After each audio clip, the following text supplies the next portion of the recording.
বর্তমান আপনারা জানেন বিশ্বের জমিনে একটা এলাকায় যারা নিজেরা নিজেদেরকে খুব রাষ্ট্রপ্রধান হিসেবে খোদা দাবি করে, বলতে পারেন এলাকার নাম কি? রাষ্ট্রটার নাম কি? আমেরিকা। বলেন কি? আমেরিকা। আপনি যত কিছুই বলেন, এই যে দুই মহিলাকে সাহায্য করার জন্য কাউকে কারো গায়ে কেরোসিন তেল ঢেলে দিছে, আবার কারো গায়ে ফায়ার সার্ভিসের মতন ব্যবহার করে পানি ঢালতেছে, এই চাইল কিন্তু ওই দাদাদেরই, ওই লাল চামড়া গোষ্ঠীর ষড়যন্ত্র। কখনো ঘুরে এদিক দিয়ে রাশিয়া হইয়া ভারতের সাথে মিলে, যখন দেখে না এদিকে সাপোর্ট কম, তখন ঘুরে আবার ওদিক দিয়ে পাকিস্তান হয়ে চীন দিয়া বাংলাদেশে ঢোকে। মূলে কিন্তু ইউটার্ন, কিন্তু মোড়ে কিন্তু হেরাই। শিয়ালেডা এখন তাদের তালে মিলায় তাল রে, তালে মিলায় তাল। মুসলমানকে আসছে তেরে লাল কুকুরের পাল।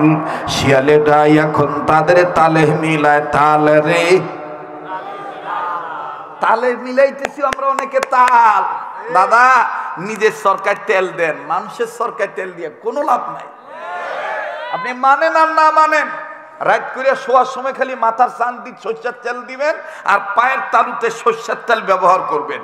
এটা কন্টিনিউ 40 দিন করে দেখেন, আপনার ব্লাড প্রেশার ঠিক থাকবে, লো প্রেশারও হবে না, হাই প্রেশারও হবে না, নাক বন্ধ হবে না, কোনো ঝক্কা টক্কা কিচ্ছু হবে না।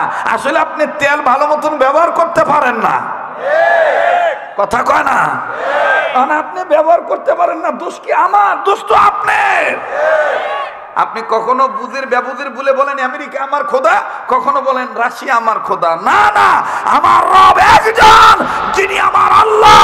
আর এই পৃথিবীতে আমি যতদিন বাঁচব ওই আল্লাহর আইন মেনেই চলবো।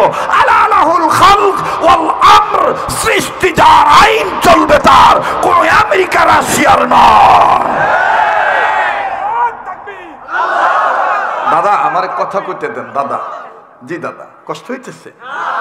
আপনারা থাকলে আমি আজকে ওয়াজ করব ভাই, আছেন তো নাকি? ওই আমেরিকা দাদাদের দেশের একটা ঘটনা বলি, শোনেন দাদা আমার বন্ধুগণ। ওখানে একটা এলাকা আছে, যে এলাকার নাম হলো ক্যালিফোর্নিয়া। বলেন কি? ওই ক্যালিফোর্নিয়ার একটা উত্তম ক্যাপিটাল সিটি, রাজধানী আছে।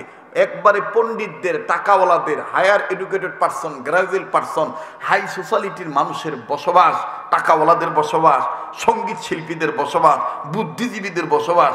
সেটার নাম হলো লস অ্যাঞ্জেলস।